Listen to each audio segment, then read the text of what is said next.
Hi everybody, let's make mixed vegetables in a lovely cheese sauce, Gina Young style. This recipe is so much fun to make.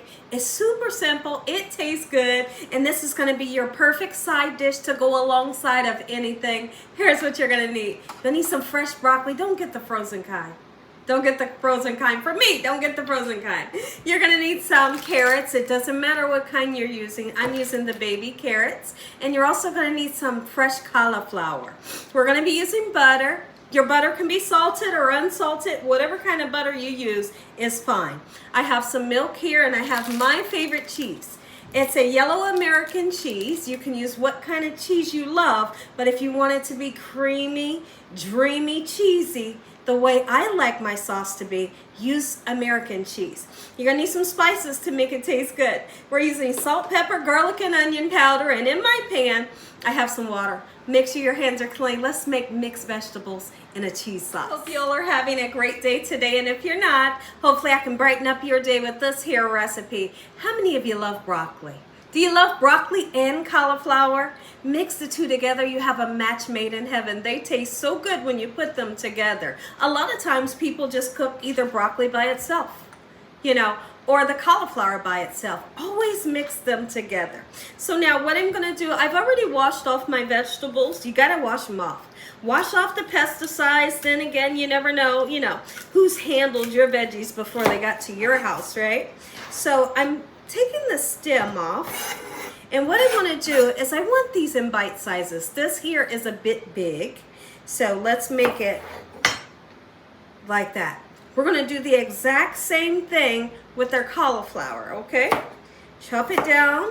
Lovely. And one thing that I always like to tell everybody is when you're making, it doesn't matter what kind of vegetable it is, don't overcook it. When you overcook it, it loses that beautiful, vibrant color that it has, and it loses some flavor. You want it to be nice and vibrant. You don't want it to turn into mush, right? And so that means you don't cook it too long. Okay, so in my pan, I've got just about this much water in the pan that's going to help to steam the vegetables the way that I want them done. These vegetables are not going to get stir-fried. If we were stir-frying them, you would put you some oil in the pan, and cook them that way. All right, lovely. I'm breaking down my broccoli. We're going to do the exact same thing with the cauliflower. And even though I have those little tiny baby carrots, what I'm going to do is cut them in half. I don't want them to be so thick for this recipe. So I figure I'm going to make some fried chicken today.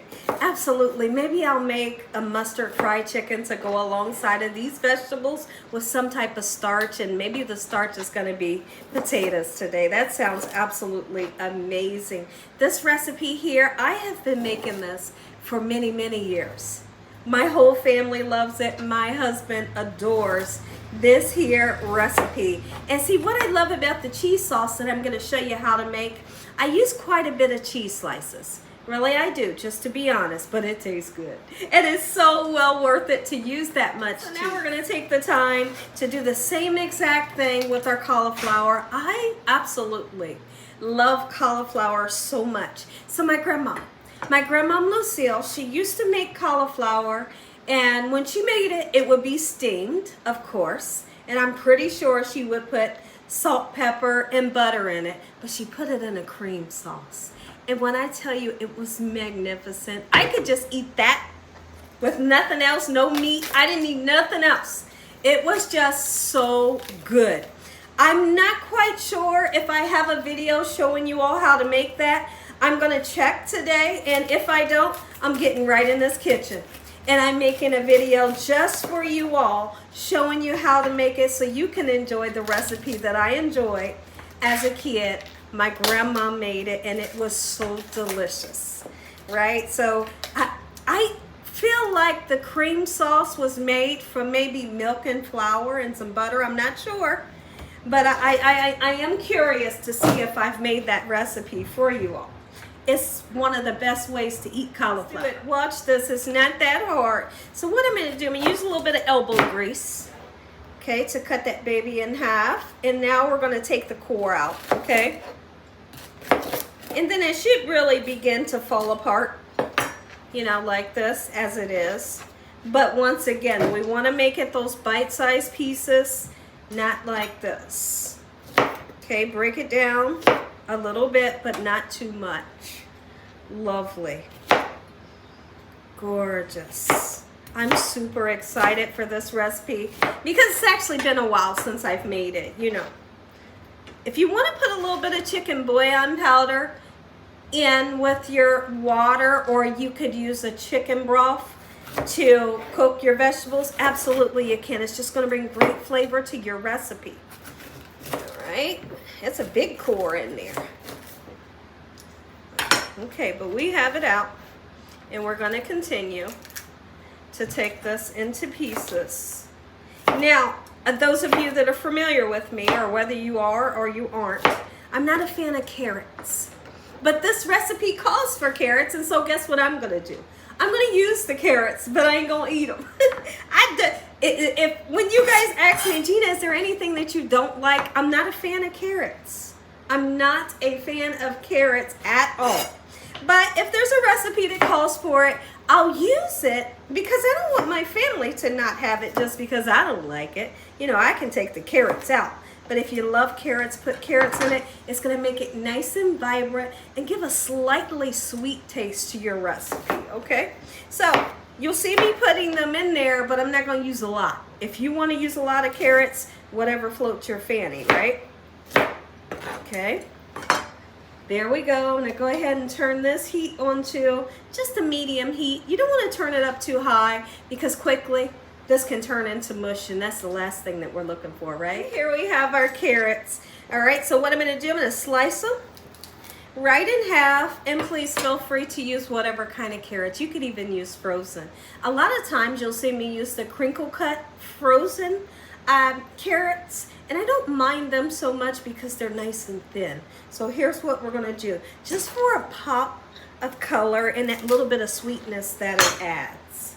Beautiful. My dogs love these carrots. Like when you say carrot, they go wild. They love carrots, but you do have to chop them a little bit because their teeth are so little, you know. All right, beautiful. Look at this. We plan on cooking it for about, let's just say after 10 minutes, we'll come back and we'll look at this together. Right there, that's plenty of carrots. These little bit right here, I'll give those to the dogs. Okay, we'll check on these here in a couple minutes. You're going to also be using the milk. Let's talk about what the milk is used for. The milk is to make your cheese turn into a lovely sauce. And it will be a bit watery, but I love it. I love the texture. You'll see. Let's take a quick peek in at our vegetables, and I'm going to be nice and gentle with them. I don't want to break them all up.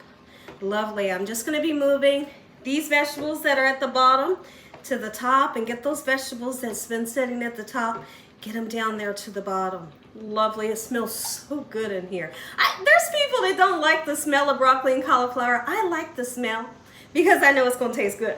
Oh, it's going to taste good when it's cooked. You see, in here is my block of chicken that's frozen.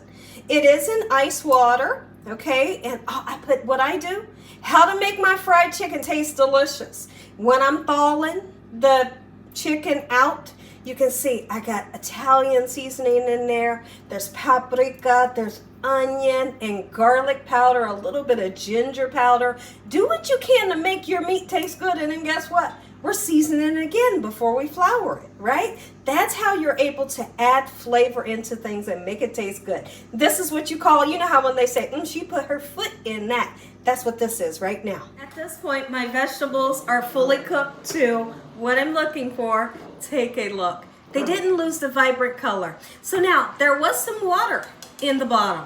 I poured off like 90% of the water. There's a little bit of water in there, but it's okay. All right, and so now, butter. I'm putting in a nice amount. If you don't want to put a nice amount in, just look away. Okay, lovely. We're gonna season it, make it taste good. All right, we're gonna go right in with some salt. Hey, stop that. If you can't use salt, leave it out. We're gonna put some black pepper, onion and garlic powder for seasoning, a nice amount on purpose. Stop that, Prince. He hears the dog next door. The dogs, when they come out, they call for them. I'll be back. let's make our cheese sauce. This cheese sauce is the boss and it's super simple. Milk. This is gonna give me that creaminess that I want. Oh yeah. Going in with my favorite cheese, a nice amount of it. Then you just let it simmer until your cheese gets nice and melty. You can cover it if you want to, but really you don't have to. Just give it a nice stir around until everything is in a beautiful cheese sauce. And really adding the addition of the onion and garlic powder makes a huge amount of difference in how your sauce is gonna taste, right? Don't just do the cheese and that's it, right? There we go. I'm gonna go ahead and turn this down a little bit lower because at this point, we don't want that cheese to burn. Our side dish is almost done. How quick and simple was this? And I can't wait till you taste it. Oh, I can't wait. Go ahead and let the butter, the milk, and the cheese do its thing.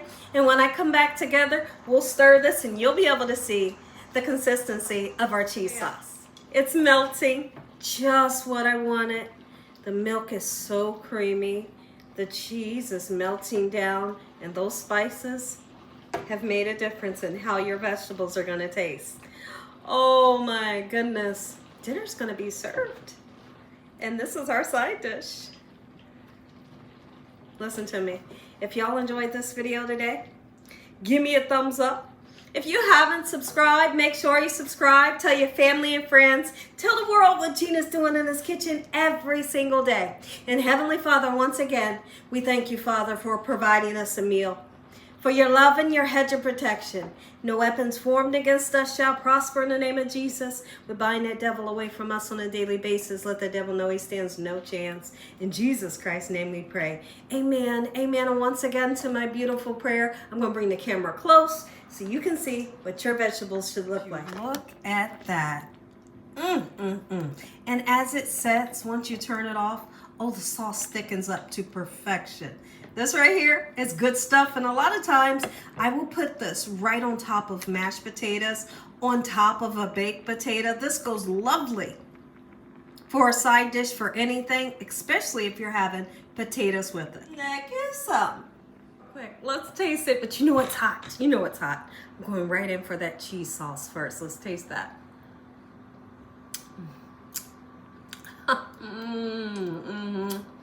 That was good.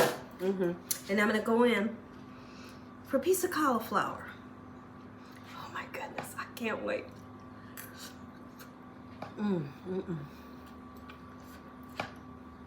Make you some.